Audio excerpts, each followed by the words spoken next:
here representing the NRA. I'm not even a member. Okay?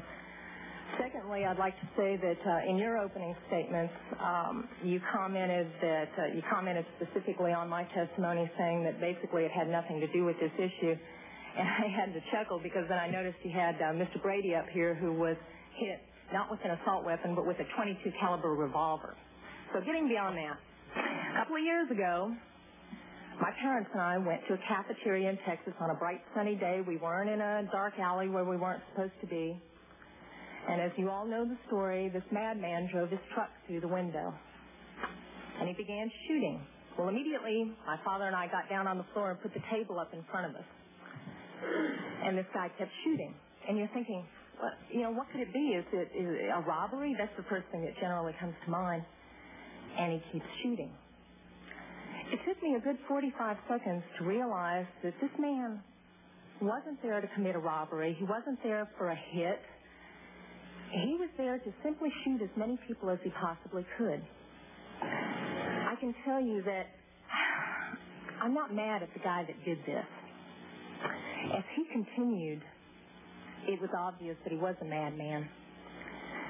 My father, at that point, said, I've got to do something. I've got to do something. He's going to kill everybody in here. And he rushed the man. No way. This guy turned, shot him in the chest. He went down, was obviously mortally wounded. For whatever reason, that made the man change directions and go off to my left. Shortly thereafter, someone at the back of the restaurant broke out a window. When I saw what looked like an opportunity to escape, I turned around and I grabbed my mother by the shirt and I said, come on, we've got to run, we've got to get out of here. And then my feet grew wings and I was out the back window. As soon as I got out, I realized that my mother had not followed me out.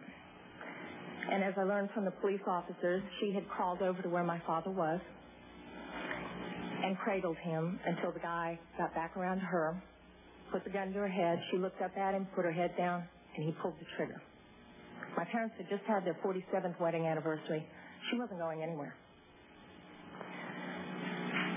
As I mentioned, I'm not really mad at the guy that did this. And I'm certainly not mad at the guns that did this. They didn't walk in there by themselves and pull their own triggers. The guy that did it was a lunatic. That's like being mad at a rabid dog. I'm mad at my legislators for legislating me out of the right to protect myself and my family. I would much rather be sitting in jail with a felony offense on my head and have my parents alive. As far as these so-called assault weapons, you say that they don't have any defense use. You tell that to the guy that I saw on a videotape of the LA riots, standing up on his rooftop, protecting his property and his life from an entire mob with one of these so-called assault weapons. Tell me that he didn't have a legitimate self-defense use.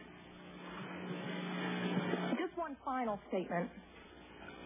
I've been sitting here getting more and more fed up with all of this talk about these pieces of machinery having no legitimate sporting purpose, no legitimate hunting purpose. People, that is not the point of the Second Amendment. The Second Amendment is not about duck hunting.